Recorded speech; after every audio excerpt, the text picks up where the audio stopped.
Hello, Marauders. Welcome to Trigonometry. Today we're going to do Chapter 5. Analytic Trigonometry. This is a difficult chapter. This first section would normally take us 2 to 3 days, but you wouldn't want to watch a 2 to 3 hour video of me solving problems. So we're going to try to do the basics. Let's see what this is about. I'm going to turn the page here.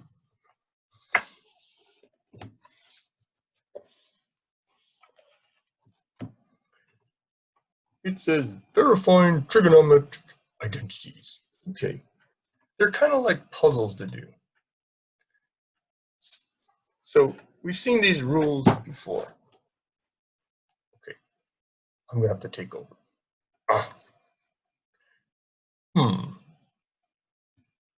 Wait, Chow's on. Okay, so we've seen some of these identities, like sine could be 1 over cosecant, and cosine is secant, and some of these, you should have these memorized. You should say, oh yeah, sine upside down, cosine kind of backwards. And when you see tangent, it's also sine over cosine. It's the exact same answer. We've talked about this before. And if you turn tangent upside down, you could just turn this over. You should actually memorize these ones. Here's another one. Sine squared cosine squared x is 1. This is actually the Pythagorean theorem. This is like x squared plus y squared is 1 hypotenuse. Here's some other funny ones that are a little harder to memorize. You can also rearrange these. You could shuffle some things around. I'm kind of showing a little box here. Like if you wanted to, you could move the cosine squared to the other side. We won't worry about these ones down here. But there's more than just these.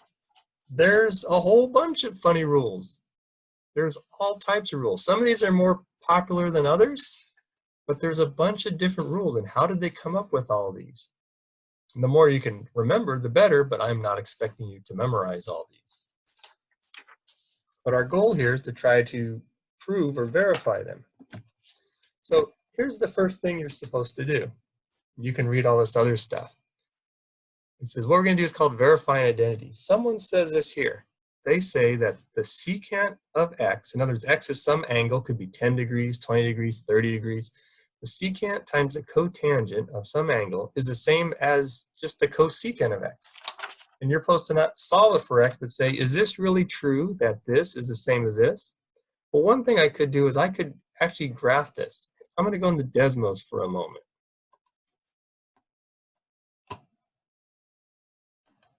Okay, so here's Desmos. And I put in the secant of x times the cotangent of x. So I put this graph in. There it is, secant of some angle times the cotangent. You don't see the little parentheses in the book, but that's times if there's nothing between. And then I decided to graph cosecant of x. Wait, let's turn them both on. Wait a minute, they are the same graph. They're exactly the same. So that's one way to check it, but how could I check it without graphing it? So here's the first example. It says the secant cotangent. Now you don't see anything between, so this is what they really mean. They're saying this times this is the same as that. So if somebody said, hey, this times this, you could say, you know what, I could just change that to this, but are you sure? Well, we're going to try to prove it's true. It's not like algebra where you're solving for x. You can't bring things from one side to the other because you don't really know if this is true. You're wondering, is this really the same as that? Are you sure it's the same as that? So if you bring things from one side to the other, then you're already assuming that it's equals. But right now, we're pretending it's a mystery. Our goal is to somehow make this turn into this. And the most popular way to do this is to use these basic rules right in here. Make everybody turn into sines and cosines. So remember how these could all flip over? And we got these. So the first challenge, change things to sines and cosines. So I'm going to do this. I'm going to say secant, I could call that 1 over the cosine of x. Sometimes when I'm doing this, I get tired of writing x and x, and you just see me start writing cosine for short. And then I thought cotangent. Oh, I can change cotangent to, now I should have it memorized, cosine over sine. I know tangent sine over cosine. Cotangent's this guy upside down. So I'm going to call him cosine x, sine of x. I can't bring anything over, but then I look at this and go, wait a minute. If this is times, could I cancel? I could. And so now this becomes, what do we got? We got 1 on top, and we got sine on the bottom. Here, let me zoom this out a little here. And I'm going, wait a minute, 1 over sine, I know what 1 over sine is. 1 over sine, and see, if I have to keep looking at my sheet, it takes a long time.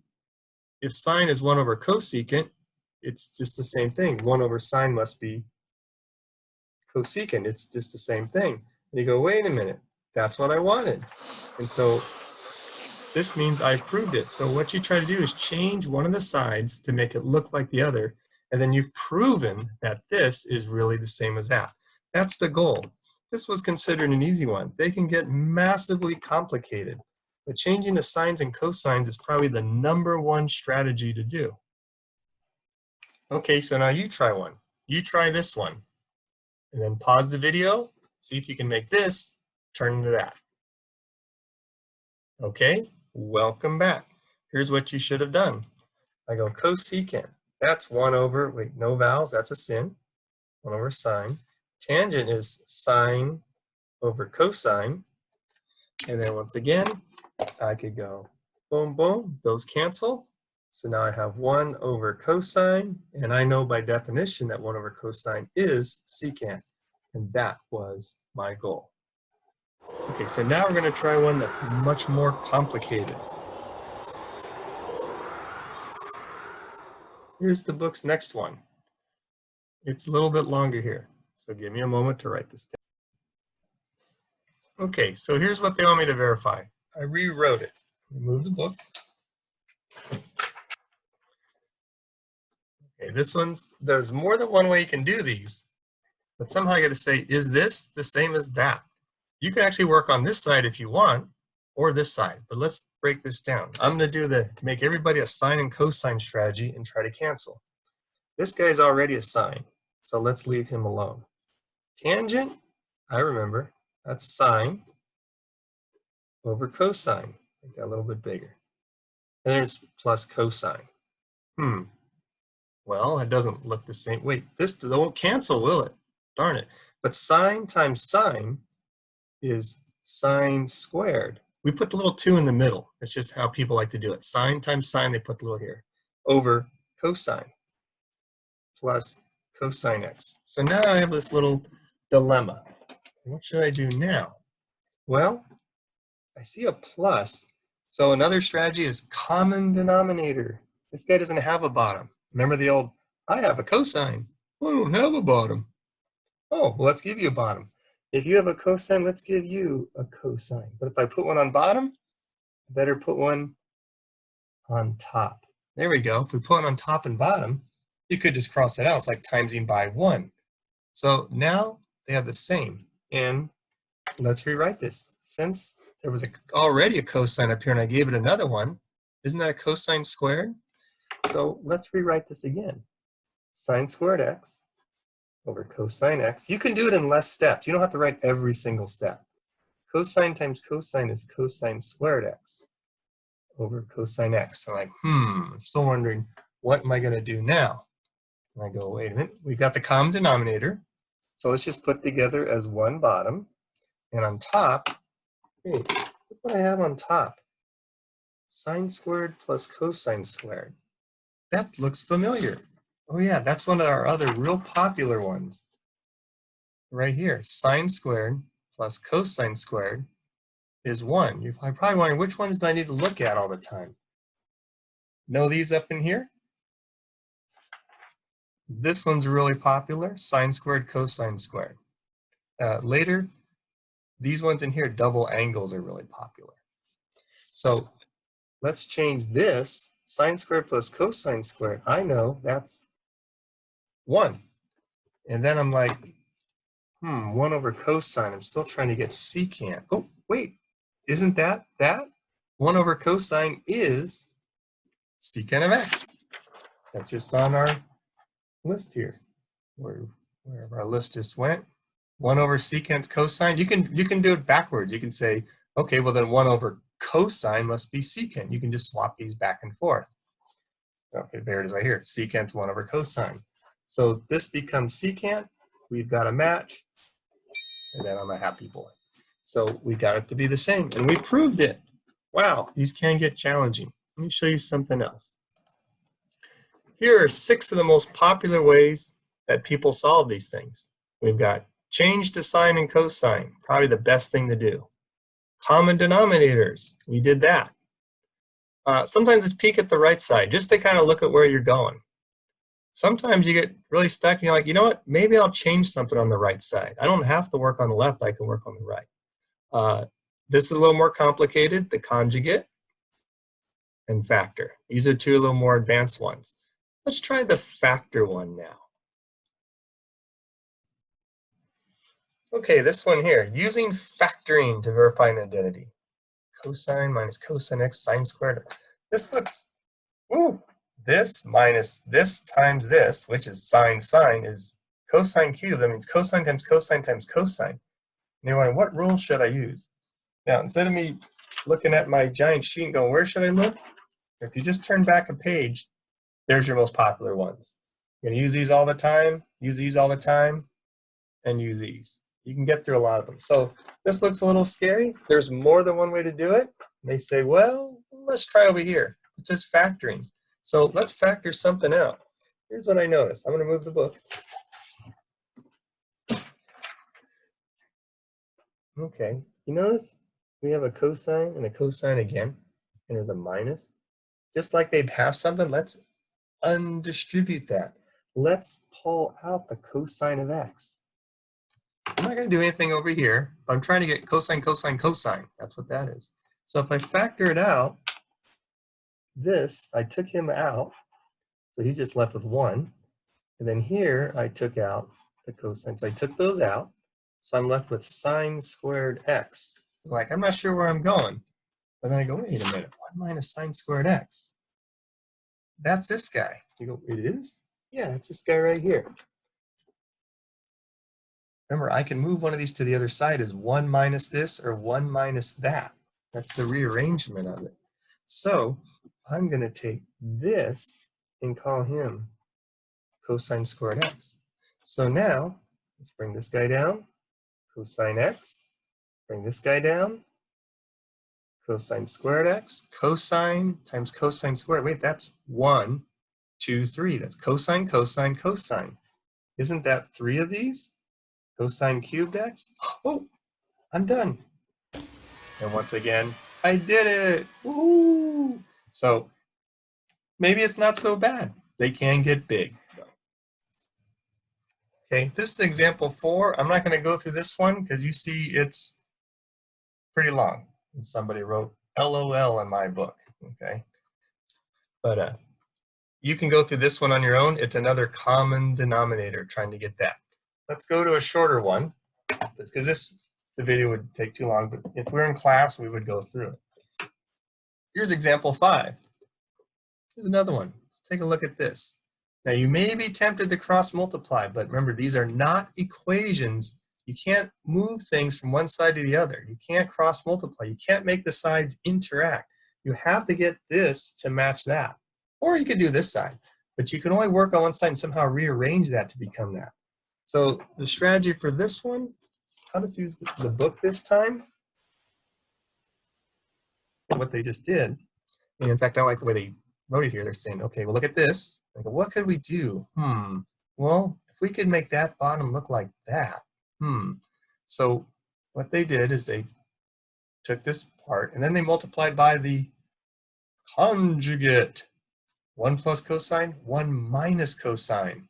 It's like when you have radicals or imaginaries. If you do the conjugate, the top, don't distribute. Because if you distribute, you make a mess. You're actually trying to keep things apart so you can cancel it. So you see they left the top apart, but the bottom, they foiled.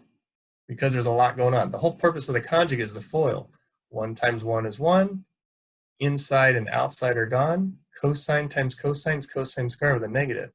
And you go, well, now what are they going to do? They go, wait, 1 minus cosine squared. 1 minus cosine squared. That's this guy again. I keep seeing these sine squared, cosine squared. If I put one of these on the other side, I could say sine is 1 minus the cosine, or cosine's 1 minus the sine. squared. So 1 minus cosine squared could be just called sine squared x. And then guess what? We're actually almost done. Because this is a multiply, and I've lost the pencil. I could use a pencil right now. Here we go. Because I should put a parentheses there and make it look nicer. Since it's this times this, could we cancel? There's a sign here, and this is a square. So let's cancel out one of these and just left with a sign. Because there's 1 here, there's 2 here. So now you got 1 minus cosine over sine, and you go, now what? Wait, that's what I wanted. 1 minus cosine over sine. So 1 minus cosine over sine, that's actually, oh, I'm done. So they're kind of puzzles. Some people have a lot of fun doing these. Other people can find them quite frustrating. The book goes into some more examples that you can look at your own pace. And don't forget, they'll change everybody to sines and cosine is a good strategy. They're saying like they got a mess here and they go, oh man, let's start changing everybody to sines and cosines. Maybe some common denominators, and eventually, oh my God, things will start canceling out. And there's example 7. The book's kind of funny. It gets really complicated. I found a much easier way to finish the problem than what they did. Sometimes you go, hey, I got a better trick. And sometimes there's multiple strategies. Once again, you can look at these on your own. So what I want you to do is actually just go for it, see how it is. I say start with number 1, then just do every 5th problem. Go 5, 10, 15, 20. Do what you can. Don't forget, you can look online for my answers because the back of the book's not really going to help you too much for this. But there's number 1. So each one, I kind of go through them. Every 5th problem. There's number 5. And it's just like, hey, some of these work out really, really nice. You may have found a different way to do it, but I found some like neat ways.